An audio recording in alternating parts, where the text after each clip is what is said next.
Peko, dosta prostora za centar šut. Ovo sada centar šut, opasno je i 1:0 vodi Vitez.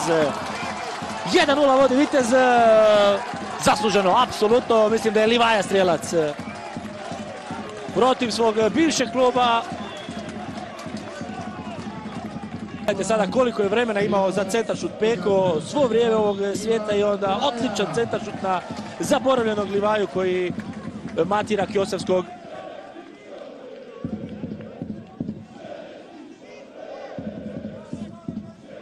I izbjegao je ovdje start Livaje Stanić, pa onda lopta da Ubi Paripa, 1:1. Kakav gol Ubi Paripa, još jednom nakon Gabele potvrđuje da će biti veliko pojačanje za plave. 56. minut. Ovdje je glavninu posla odradio Srđan Stanić, asistencija, ali ono zaista fenomenalno, onako iz koljena udarac i ništa tu nije mogao Tirić.